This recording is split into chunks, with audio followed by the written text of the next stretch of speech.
Here is your end of the week Game of Thrones news roundup. Warning, spoilers for the final season of Game of Thrones in this video. It's been a pretty exciting week for Game of Thrones, and I'm going to assume every week we get closer to the premiere of the final season, it's just going to get even more exciting. So this video, let's do a roundup of the best Game of Thrones news from this past week. First, of course, we got a new teaser this week that I did 2 videos on. In it, we see the crypts of Winterfell, Jon, Sansa, and Arya coming together and seeing statues of themselves before turning around to face the coming threat, which is implied to be the others. Obviously, this was just an awesome way of showing us the Starks are coming together, the pack survives, and they will face the threat of the others this season or die. Maybe a little bit of both, or a lot of bit of both. Unfortunately, we got multiple confirmations that this was just a promo and there was no actual footage from the final season in it. James Hibbard, the writer for Entertainment Weekly that works closely with Game of Thrones and does a lot of their special releases, confirmed it was just a promo with no actual footage from the final season. Sophie Turner also talked about the promo months ago, saying, "We did this promo for season 8 where, I don't know if I can say this. Actually, no. It's got nothing to do with the series. It's just a promo. It was this big kind of statue of me, of Sansa, and I wanted to have it in the garden of my new house. But they obviously wouldn't ship it from Belfast to New York, so if you had your hopes that this teaser actually had footage from the final season, I'm sorry, it did have some really awesome symbolism though, and I'm sure you're going to be distracted from your disappointment with tons of other awesome scenes in the final season. Perhaps in hilarious news that goes along with the teaser, Kit Harington kept his statue. He told the Zobal breakfast show, "You see, I kept that statue. You know the one in the crypt? I kept it. They sent it to my house. I've got it in my shed. How sad is that? I was the only one who kept their statue. That's how narcissistic I am. I'm going to turn it into a water feature." Even if it is narcissistic, it's hilarious. Imagine inviting someone to your house and they walk in and there's a fucking statue of you. Come on. Epic. Although I am a little bit sad that Sophie didn't get to keep her statue, but I understand the distance was an issue. Sophie lives quite a bit further than Kit does from Belfast. On the show, Kit talked about how he seems to have an addiction for things with dragons in it, referencing his work with How to Train Your Dragon series. He said he did feel slightly boxed into certain roles from doing Game of Thrones, and that's why he's growing his, quote, ridiculous mustache. Lastly, he was asked if he was happy how Game of Thrones ended, and he responded, "That's a very good question. It's weird walking around with, I think for all of us, with this big secret, where we know how it all kind of wraps up. It's like when you finish a book. You have this grief that it's over, and that's exactly the same with doing 9 years of this show. And no matter how it does end, there's always going to be a kind of loss around it. So maybe not happy, but very satisfied. I'm so excited for people to see it. I think it's going to be extraordinary. Hopefully it will change TV again, like it did originally, and break boundaries. I think it might."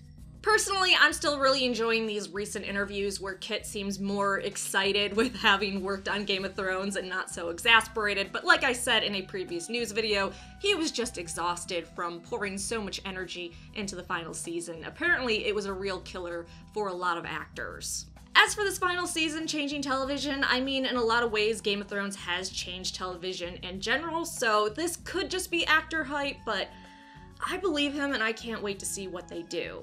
Next, we were told an actual trailer for the final season is coming soon, but originally the showrunners didn't want to give us one, and they aren't really a fan of trailers. What changed their mind was taking their kids to a movie and being impressed with a Westworld trailer. I'm talking about this, James Hibbard, that Entertainment Weekly writer, believes that we may only get one trailer for this final season, and then a few TV spots. Onwards, Aidan, Littlefinger's actor, talked about the final season of Game of Thrones and who he thinks will sit on the throne in an interview with Nerdist. First, he explained that he couldn't really predict how the show was going to end, and that the goalposts shifted so much when people were coming back from the dead, and it made it a little bit different of a game. Which, I agree with that, and I understand part of their reason with not wanting to bring on Lady Stoneheart was they didn't want to cheapen death in the show. They were afraid if they kept bringing characters back, people wouldn't feel the punch as much when Jon was killed. I mean, there were legitimately people that did not think Jon was coming back after he was killed. I got so many messages telling me how they hoped to see me cry next season when I see that Jon is dead for good.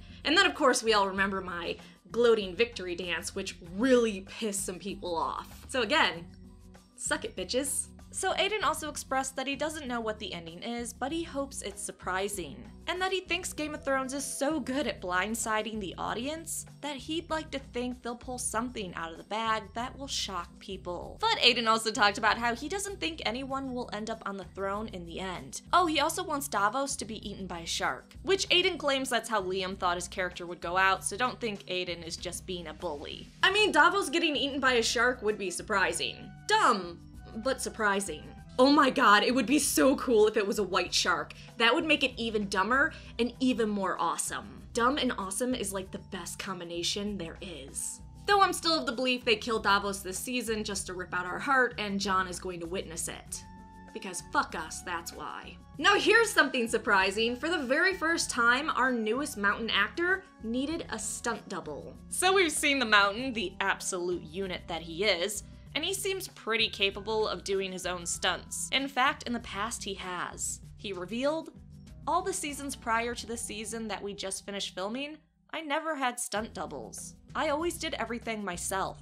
But the last season I filmed, the season that hasn't been shown on television, I had a stunt double there. I can't go into details, you know, but I had a stunt double there. I can tell you that. He was tall, not as muscular, but he was taller and big. So he does something so intense this season that he needed a stunt double. My thoughts are this is for the big battle scenes we know will go down this final season, scenes that are probably so intense. For safety purposes, they had to give him a stunt double. The hyper in me says it's for Clegane Bowl, but honestly, given the leaks we've had, we know King's Landing is breached in this final season. So it's probably for an epic fight as the Unmountain fights to keep Cersei alive. Hopefully it is the undead that are flooding the streets of King's Landing and just wrecking havoc. I would love, love, love to see the Unmountain protecting Cersei as whites are trying to get to her. Of course, it could be Dany and or Jon paying her a visit and breaching King's Landing. We know not only does Jon meet with Cersei this final season, but the Dothraki/Unsullied are back at King's Landing as well. As for the final season and what we can expect, he said, viewers can definitely expect an amazing season. I obviously know just a little bit. I don't know what's gonna happen in everything. You know, I only play a small role, you know. But I'm at least super excited to see the season, and it was certainly the most hardest season I've filmed for Game of Thrones.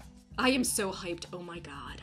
A new promo from HBO Asia has been revealed, and oh my gosh, it is so beautiful. It is a giant tapestry that shows different big moments of the show. Ned coming home with Jon and Catelyn watching, Dany with her newly born dragons, Jon Snow looking fierce as fuck, and sorta looking like Keanu Reeves. Rhaegar and Lyanna being the idiots they are, Tommen committing suicide, Cersei on the throne with a somehow more handsome Jaime next to her, my god. The Tower of Joy, an awesome depiction of the lion versus the dragon versus the wolf, and so on. And I love the Iron Throne in the middle of all of this. What has been central in all of this, with the 7-star, but then the werewood, the old gods, connecting all these images. We also see how sigils around the border, the Freys, Reeds, Baratheons, Aarons, Lannisters, Cleganes, Boltons, Mormonts, Baelishes, Greyjoys, Starks, Tullys, Tyrells, Martells, and Targaryen. Seriously, this image is so beautiful. Oh, and I want to add this in real quick because I absolutely love Liam. He described his character Davos in a new interview saying, he is a decent man. He's a man from lowly beginnings who has ended up in a nest of vipers. He has been described as the moral compass of Game of Thrones, which I suppose he is. Nothing really important there, like I said, I love Liam, I love Davos, so I had to include that. Okay, now let's talk about Sophie Turner's interview with In Style. First, she was asked if it was true that people were told not to wash their hair so their hair would appear dirtier on the show. She responded, towards season 5, they started asking me to not wash my hair, and it was really disgusting. Now I wear a wig so I can wash my hair whenever I want, which is nice. But yes, for a couple of years I was living with pretty greasy hair. Really itchy. Also, we would have the snow machines going, so we would have little paper snow particles that would get stuck in the grease. It was disgusting. On whose hair took the longest to do, she said, it was probably Amelia because she needed a bald cap, a wig, and then an intricate design on the wig. Actually, mine seemed to take longer this season. I don't know why. Wait, it's because she dyed her hair blonde. but it's mainly the people with the wigs that take the longest. She of course confirmed that Kit Harington takes care of his hair the most out of anyone and spends the most time on it. In fact, she shared a little fun detail about something that Kit does. He's obsessed. Before red carpets, you would always see him scrunching the ends of his curls to make sure they're perfect.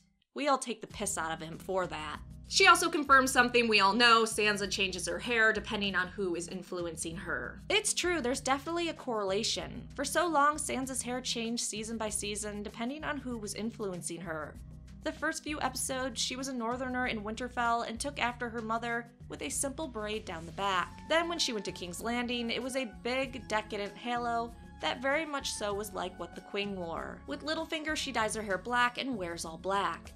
Then she goes back to Winterfell and returns to her mother's hair. She created her own identity in Season 7, and that kind of runs through to Season 8. She's chosen how she wants her hair to be, and she's finally the leader and influencer instead of being influenced by everyone else. I still think Dany is influencing her in the final season. I don't care. I'm sticking with that. I cannot wait for the Battle of the Braids. Lastly, she talked about mental health and why she's been so outspoken about it lately, saying, "It's really interesting because her character has a lot to do with why I feel like we have to speak out about these type of things. From day one, she's been manipulated and abused, even down to being sexually assaulted by her husband. I've spent a lot of time thinking about her character, and it made me realize that if we just spoke out about this more, it wouldn't be such a taboo, and people would know how to speak out about it and accuse the people who have done this to them. If we make it a dialogue, people will finally have the courage to talk about it, reach out, and find a therapist, or talk to a friend." If you follow Sophie, you know that she has been really stepping up to the plate lately about mental health, and it's pretty amazing. Alright, that is your Game of Thrones news roundup for the week. Like, subscribe, and come back for more videos.